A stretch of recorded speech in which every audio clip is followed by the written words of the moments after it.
கிறிஸ்துவுக்கு பிரியமானவர்களே, உங்களை யாவரையும் இயேசுவின் நாமத்தால் வாழ்த்துகின்றோம். ஆதியாகமம் 2ஆம் அதிகாரம் 10ஆம் வசனம் சொல்லுகிறது, ஏதேனிலிருந்து ஒரு பெரிய நதி ஓடி அது 4 பெரிய ஆறுகளாய் பிரிந்தது. ஏதேன் அப்படின்ற வார்த்தைக்கு என்ன அர்த்தம் பார்த்தீங்கன்னா மனமகிழ்ச்சி. மனமகிழ்ச்சி அப்படின்னா சந்தோஷம். அப்போ ஆண்டவர் நம்மை பார்த்து சொல்லுகிறார், சந்தோஷமாயிருங்கள், எப்பொழுதும் சந்தோஷமாயிருங்கள், சந்தோஷமாயிருங்கள் என்று மறுபடியும் சொல்லுகிறேன். பிலிப்பியர் 4ஆம் அதிகாரம் 4ஆம் வசனம் இப்படியாய் சொல்லுகிறது, ஆண்டவர் நம்ம எப்பொழுதுமே சந்தோஷமாக இருக்க வேண்டும் என்று விரும்புகிறார். அவர் தீமையை தருகிற தேவன் அல்ல, சோதனையை தருகிற தேவன் அல்ல. சத்துரு கொண்டு வருகிற சோதனைகளுக்கு கூட தப்பிக்கொள்ளும்படியான போக்கை அருளுகிற தேவனாய் இருக்கிறார். பாருங்களேன், ஆதாமுக்காக ஏவாளுக்காக அழகான ஒரு ஏதேனை உண்டாக்கி மனமகிழ்ச்சியான ஒரு இடத்தை உருவாக்கி அதிலே கர்த்தர் பகலின் குளிர்ச்சியான வேளையில் உலாவி பாருங்க, ஆண்டவர் நம்மோடு கூட உலாவுறது எத்தனை பெரிய ஸ்லாக்கியல. நம்ம பிடித்த ஒரு நபர் நம்மோடு கூட இருந்தா, நம்மோடு பேசினா, நம்மோட வாழ்ந்தா எவ்வளோ சந்தோஷமா இருக்குமோ. அப்படி அந்த ஆதாமுக்கும் ஏவாளுக்கும் மிக பிடித்த நபராய் அவர்கள் அதிகமாய் நேசித்ததுனால அழகான தோட்டத்தை உண்டாக்கி நதியை உண்டாக்கி அந்த நதிகளை ஆறுகளாய் பிரிந்து போக பண்ணி எத்தனை ஒரு மகிமையான அனுபவம். இன்றைக்கு கர்த்தர் அப்படிப்பட்ட சந்தோஷத்தை உங்களுக்கு கொடுக்க விரும்புகிறார். அவர் பகலின் குளிர்ச்சியான வேலை உள்ளாவினார் அல்லவா. இன்று நமக்குள்ள, நம்முடைய சரீரத்துக்குள்ள, நம்முடைய வீட்டுக்குள்ள கர்த்தர் உலாவ விரும்புகிறார், வாசம் செய்ய விரும்புகிறார். நான் வந்து உங்களிடத்துல தங்கி இருப்பேன் என்று ஆவியானவர் சொல்லுகிறார். இந்த நதி 4 ஆறுகளாய் பிரிந்தது. அந்த முதலாம் ஆற்றுக்கு பைசோன் என்று பெயர். அந்த பைசோன் என்கிற ஆறு ஆவிலா தேசம் முழுவதையும் சுற்றி ஓடுகிறது. அந்த இடத்தின் பொன் நல்லது அப்படின்னு வேதம் சொல்லுகிறது.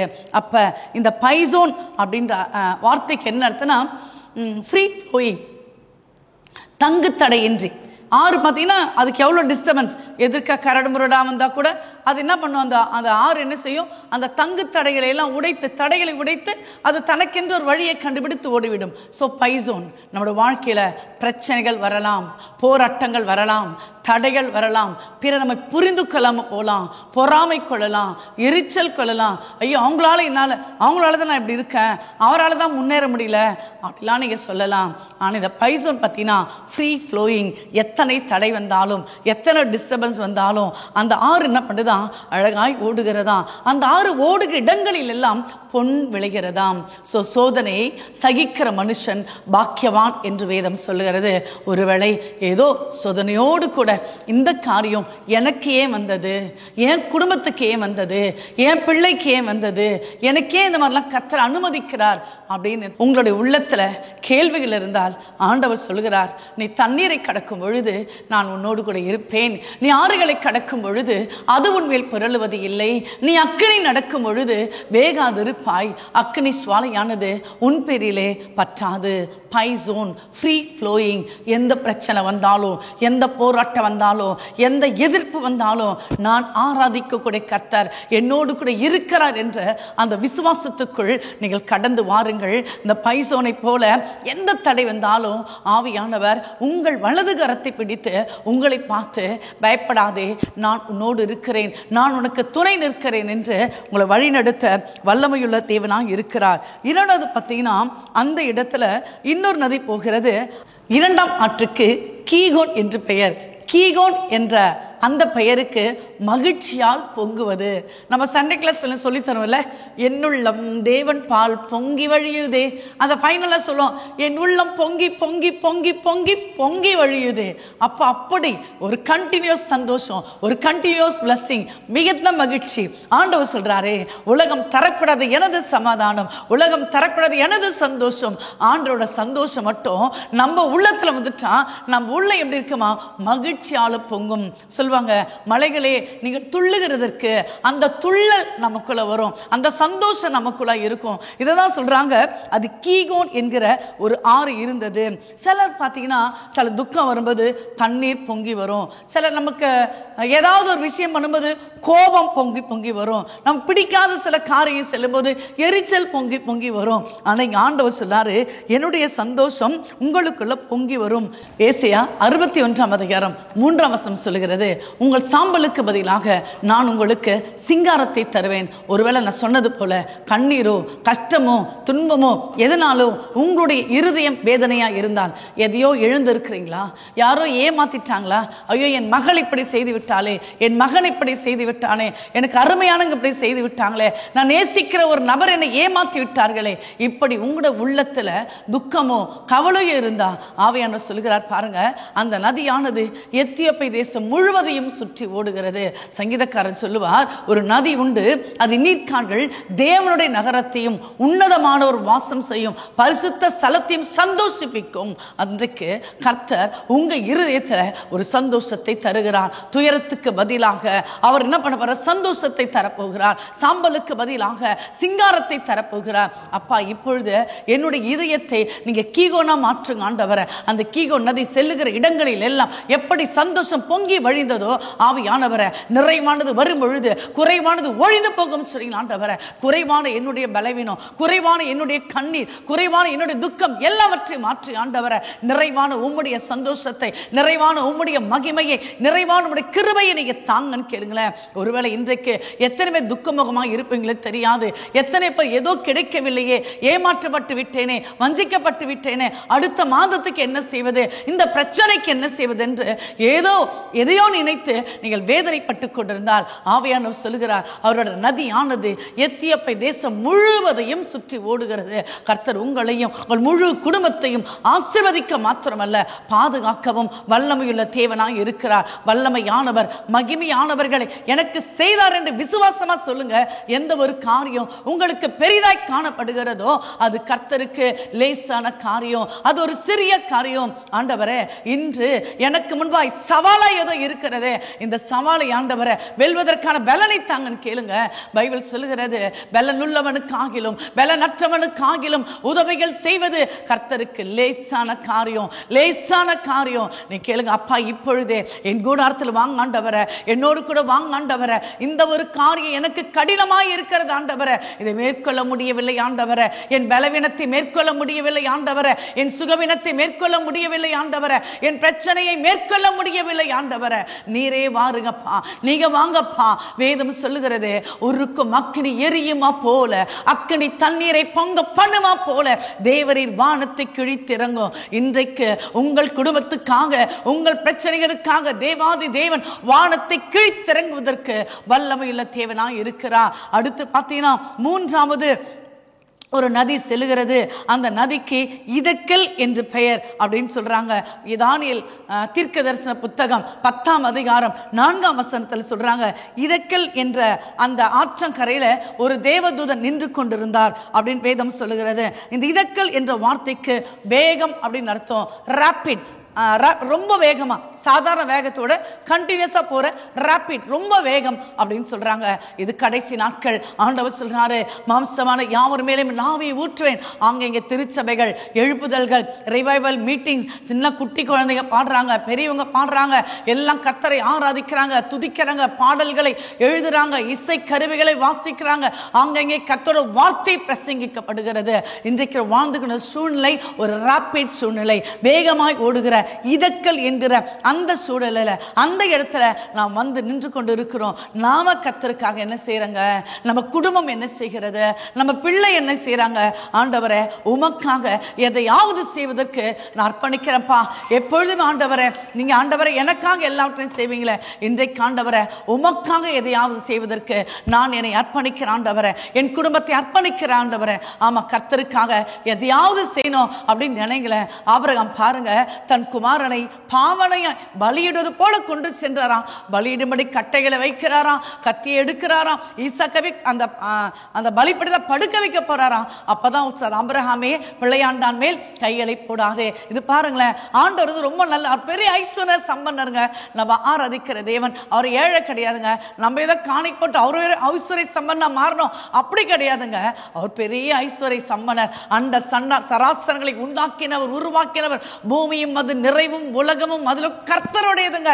ஆனா ஆண்டவர் சொல்றாரு, நாம் அவருக்கு எதையாவது செலுத்த வேண்டும், கர்த்தருக்கு எதையாவது கொடுக்க வேண்டும். அதை தான் சொல்றாங்க, அவர் பாவனையாய் பெற்றுக்கொண்டார். சோ இந்த தானியேல் காலத்துல அந்த தேவதூதர் அந்த இதக்கல் என்கிற அந்த ஆற்றங்கரையில் நின்றார் அப்படின்னு சொல்லிட்டு வேதம் சொல்லுகிறது.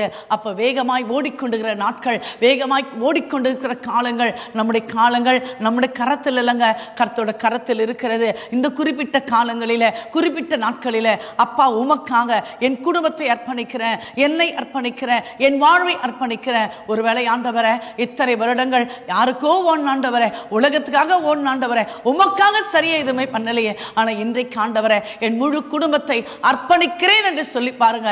கர்த்தர் உங்களையும் உங்கள் குடும்பத்தை எடுத்து பயன்படுத்துவதற்கு வல்லமையுள்ள தேவனாக இருக்கிறார். வேதம் சொல்லுகிறதே, கடைசி நாட்களிலே மாம்சமான யாவர் மேலும் என் ஆவியை ஊற்றுவேன், உங்கள் குமாரரும் உங்கள் குமாரத்திகள் தீர்க்க தரிசனம் சொல்லுவார்கள். எவ்வளோ பெரிய உன்னத அனுபவம் இல்ல? நீங்க ஒரு வீடு வாங்கலாம், ஒரு கார் வாங்கலாம், உலகத்தின் ஐஸ்வர்யங்களை நீங்க விலை கொடுத்து வாங்கலாங்க. ஆனா கர்த்தரை வாங்க முடியாதே, அபிஷேகத்தை வாங்க முடியாதே, வல்லமையை வாங்க முடியாது, கிருபையை வாங்க முடியாது. அது நமக்கு தந்த ஈவா இருக்கிறது. அந்த ஈவுக்காக காத்திருங்கள், கர்த்தர் உங்களை நிச்சயமாக உயர்த்துவார். நான்காவது ஒரு ஆறை குறித்து வாசிக்கிறோம். அந்த ஆற்றுக்கு பெயர் ஐபிராத்து என்று அர்த்தமாம். அந்த ஐபிராத் அப்படின்ற அந்த வார்த்தைக்கு என்ன அர்த்தம்னா கடின உழைப்பு, ஹார்ட் ஒர்க். இன்றைக்கு ஜனங்களுக்கு பணம் வேணும், வீடு வேணும், கார் வேணும், பங்களா வேணும், ஆனால் உழைப்பதற்கு அவர்கள் தயாராக இருக்கவே மாட்டார்கள். எல்லாம் இன்ஸ்டண்ட்டாக வேணும். ஏன்னா we are living in the instant world இல்லையா? நம்ம இன்ஸ்டண்ட்டான காலத்தில் இருக்கிறதுனால பணமும் எப்படி வரணும்? இன்ஸ்டண்ட்டாக வரணும். வீடு எப்படி வரணும்? இன்ஸ்டண்ட்டாக வரணும். ஆண்டவர் அதை சொல்லுங்க, கண்ணீரோடு விதைக்கிறவர்கள் கம்பீரத்தோடு அறுப்பார்கள். இன்னொரு வசனம் சொல்லும், நீங்கள் போல் விதை விதையுங்கள், நீங்கள் போல் நீர் பாய்ச்சுங்கள், நான் அதை விளைய செய்கிற தேவனாக இருக்கிறேன். நான் வீட்டிலே சும்மா அமர்ந்து கொண்டு ஒரு வேலைக்கும் போகாம, ஒரு வேலையும் தேடாம, கர்த்தரை நான் ஆஸ்வதிக்கல, கர்த்தரை என் குடும்பத்தில் உயர்த்தல, கர்த்தர் என் கூட இல்லை, எப்படி கர்த்தர் இருப்பாரு? அவர் சொல்றாருல, ஆதாம் கூட சொல்வாரு, உடைய நெற்றி வேர்வை என்ன பண்ணும்? நிலத்தில் பதியணும். அப்படின்னா என்ன அர்த்தம்? உழைக்கணும், பயிரிடணும், விளைவை கொண்டு வரணும். இன்றைக்கு நம்ம கடின உழைப்புக்கு தயாராக இல்லை. லேசான வேலை, சாதாரண வேலை, ரொம்ப லகுவான வேலைகளைத்தான் தேடிக்கொண்டு இருக்கிறோம். ஆனால் அந்த ஐபிராத் எதை குறிக்கிறதுனா அது ஒரு கடின உழைப்பை குறிக்கிறது. ஒருவேளை நீங்க வியாபாரம் செய்கிற ஒரு சகோதரராக இருக்கலாம், பிசினஸ் பண்ணுகிற ஒரு சகோதரராக இருக்கலாம், வேலை செய்கிற ஒரு சகோதரர் இருக்கலாம், ஒருவேளை நீங்க உண்மையா கூட உழைக்கக்கூடிய ஒருத்தரா கூட இருக்கலாம். கர்த்தர் நீ கையிடும் எல்லா வேலையிலும் உனக்கு ஆசீர்வாதம் கட்டளை இடுவாராக என்று வேதம் சொல்கிறது. அப்ப கையிடும் எல்லா வேலைனா நம்ம எதையோ செய்யணும், ஏதோ உழைக்கணும், எதுக்காகவோ பாடுபடணும். நம்ம குடும்பத்தை உயர்த்தணும்னா நம்ம அதற்காக உழைக்க வேண்டும், அதற்காக ஹார்ட் ஒர்க் பண்ணணும். இந்த ஐபிராத் என்கிற நதி ஹார்ட் ஒர்க்கை குறிக்கிறது. எனவே ஆண்டவரே, இதுவரைக்கும் நான் வேலை தேடாம ஆண்டவரே, நம்ம சொல்லுவோம் ஆண்டவர் வேலை கொடுக்கல, ஆண்டவர் எப்படி வேலை கொடுப்பார்? ஆண்டவர் எம்ப்ளாய்மெண்ட் எக்ஸ்சேஞ்ச் வச்சிருக்கிறாரு இல்ல. அப்ப ஆண்டோட கேட்கணும், சொல்றாரு என் நாமத்தினால நீ எதை கேட்டாலும் தருவேன். நம்ம ஹார்ட் ஒர்க் பண்ணணும். அப்ப ஆண்டவரே உழைக்கக்கூடிய பலனை தாங்க ஆண்டவரே. இன்னொரு வசனம் சொல்லும், ஐஸ்வர்யத்தை சம்பாதிக்க நான் உனக்கு பலனை தரேன். ஐஸ்வர்யத்தை தருகிறேன் அப்படி சொல்லல, ஐஸ்வர்யத்தை சம்பாதிக்க பலனை தருகிறேன். ஒரு சிறு காரியமா இருக்கலாம், ஒரு சின்ன ஊழியமா இருக்கலாம், ஒரு வில்லேஜ் ஊழியமா இருக்கலாம், ஒரு பெரிய சபையா இருக்கலாம், நீங்க செய்த ஒரு சாதாரண கம்பெனி வேலையா இருக்கலாம், ஒரு ஆபீஸ் வேலையா இருக்கலாம், ஒரு லேபர் வேலையா இருக்கலாம். எந்த வேலையா இருந்தாலும் நம்ம முயற்சிகளையும் நம்ம உழைப்புகளையும் என்ன பண்றாரு? கர்த்தர் ஆசீர்வதிக்கிறார். ஆதியாகமம் 26ஆம் அதிகாரம் 12ஆம் வசனத்துல ஈசாக்கு அந்த தேசத்துல விதைத்தான். தேவனாகிய கர்த்தர் அந்த விதைகளை ஆசீர்வதித்ததினாலேயே அவன் 100 மடங்கு பலனை பெற்றுக்கொண்டான். அப்ப நீங்க சொல்லுங்க, ஆண்டவரே இதுவரை ஆண்டவரே நான் சோர்வா இருந்தேனா, சோம்பேறியா இருந்தேன்னு தெரியாது, நீர் எனக்கு பலனை தாருங்க ஆண்டவரே, உழைக்கக்கூடிய பலனை தாருங்க ஆண்டவரே, 10ல் 1 பாகம் உமக்கு தசமமாக நான் கொடுக்கணும் ஆண்டவரே. என் காணிக்கைகளினால, என் விளைவின் முதற்பலினால நான் உம்மை கனம் பண்ணும்படி நீர் எனக்கு சந்தர்ப்பத்தை உருவாக்கி தாரன்னு கேளுங்களேன். இயேசு சொல்வாரே, நானே வழியும் சத்தியமும் ஜீவனுமா இருக்கிற ஒரு வழி. உலகத்தின் வழியா இருக்கட்டும், ஆவிக்குற வழியா இருக்கட்டும், ஸ்பிரிச்சுவல் லைஃபா இருக்கட்டும், எதுவானாலும் கர்த்தர் தாங்க நம்மளோட வழியா இருக்கிறார், வாசலா இருக்கிறார். பாருங்க, ஆண்டவர் அழகாய் உண்டாக்கின ஏதேன், அதுல அழகாய் உண்டாக்கின நதி, அந்த நதி 4 இடங்கள்ல பாய்ந்து செல்கிறது. அந்த 4 இடங்களுமே ஆசீர்வாதமா இருக்கிறது. உங்கள் குடும்பத்துல ஜெபிக்கிற நீங்க தாங்க நதி. உங்கள் குடும்பத்தை யார் ஜெபிக்கிறீங்களோ நீங்கள் தான் நதி. இதில் கணவரோ மனைவியோ பிள்ளைகளோ அழகான ஆறுகளாய் புறப்படுகிறார்கள். கர்த்தர் உழைப்புகளையும் முயற்சிகளையும் பிரயாசங்களையும் எல்லாவற்றையும் ஆசீர்வதிக்கிற தேவனாய் இருக்கிறார். ஆபிரகாமை பார்த்து சொன்னாரு, ஆபிரகாமே, நிச்சயமாக நான் உன்னை ஆசீர்வதித்து உன் பெயரை பெருமைப்படுத்துவேன், நீ ஆசீர்வாதமாய் இருப்பாய். சோ நீங்களும் அவ்விதமான அந்த வாக்குத்தத்தத்தை சுதந்தரித்து ஆசீர்வாதமாய் இருப்பீர்கள். தேவன் தாமே உங்களை ஆசீர்வதிப்பாராக. ஆமேன். நாம் அப்படியே ஜெபிக்கலாமா? அன்பின் ஆண்டவரே, உம்மை நன்றியோடு கூட துதிக்கிற ஆண்டவரே, உழைக்கக்கூடிய பலனை தாருங்க ஆண்டவரே. அப்ப அந்த இதைக்கில் அந்த ஆற்றலுக்கு கூட ஆண்டவரே, அழகா எத்தனையோ ஆண்டவரே பொங்கி பொங்கி சந்தோஷத்தை தருகிற தேவனாய் இருக்கிறீர். ஆனால் நாங்கள் ஆண்டவரே அந்த சந்தோஷத்தை இழந்த நிலைமையில காணப்படுகிறோம். ஒருவேளை ஆண்டவரே இந்த நாளில சந்தோஷத்தை இழந்து சமாதானத்தை இழந்து பலவிதமான பழக்க வழக்கங்களுக்குள் அடிமையாகி குடும்பத்தில் பிரிவினைகள், போராட்டங்கள், பிரச்சனைகள், மகன் புரிந்து கொள்ளவில்லை, மகள் புரிந்து கொள்ளவில்லை, வியாதி தீரவில்லை, இப்படி எத்தனையோ விதமான போராட்டங்களோடு வாழ்ந்து கொண்டிருக்கிற ஒவ்வொரு வாழ்க்கையில, ஆவில, ஆத்மத்துல, சரீரத்துல தேவனாகிய கர்த்தர் மாற்றங்களை தாரும் ஆண்டவரே. ஒரு பெரும்பாலான ஸ்திரீ வஸ்திரத்தின் ஓரத்தை தொட்ட மாத்திரத்திலே விடுதலை பெற்றார்களே. எந்த காரியத்தில் விடுதலை வேண்டுமோ, எந்த காரியத்தில் அற்புதங்கள் வேண்டுமோ, எந்த காரியத்தில் கர்த்தருடைய வல்லமை வேண்டுமோ, எந்த காரியத்தில் தேவனாகிய கர்த்தர் உதவிட வேண்டுமோ அந்தந்த காரியங்களை நேர்த்தியாய் செய்து முடிங்க ஆண்டவரே. அதினதின் காரியத்தை அதினதின் காலத்தில் நேர்த்தியாய் செய்து முடிக்கிற தேவன் அப்பா, நாங்கள் வேண்டுவதற்கும் நாங்கள் நினைப்பதற்கும் அதிகமான அற்புதங்களை செய்கிற தேவன். இதை கேட்டுக்கொண்ட ஒவ்வொருவருக்கும் எத்தனையோ ஏக்கங்கள் இருக்கலாமே, விருப்பங்கள் இருக்கும் ஆண்டவரே, புலம்பல்கள் இருக்கும். எல்லாவற்றுக்கும் மேலாக ஆண்டவரே உம்முடைய பரிசுத்த ஆவியானவர் எங்களுக்குள்ள இறங்கும்படியா பைசோன் அந்த பரிசுத்த ஆவியானவர் எங்களுக்குள்ள இறங்கும் ஆண்டவரே. இதற்கள் ராபிட் ஆமட வேகமாய் செல்லும்படியா, கர்த்தருக்காய் செல்லும்படியா, கர்த்தருக்காக ஒரு கூட்ட ஜனத்தை ஆயத்தப்படுத்தும்படியா எங்களையும் பிள்ளைகளையும் அர்ப்பணிக்கிறோம் ஆண்டவரை. எடுத்து பயன்படுத்துவீராக. எங்கள் தேவையில் எல்லாவற்றையும் சந்திங்க ஆண்டவரை. துதியும் கனமும் மகியும் ஒருவருக்கே செலுத்துகிறோம். மீட்பர் இயேசுவின் வழியாக கேட்கிறோம் ஜீவனும் உள்ள நல்ல பிதாவே. ஆமேன், ஆமேன், ஆமேன்.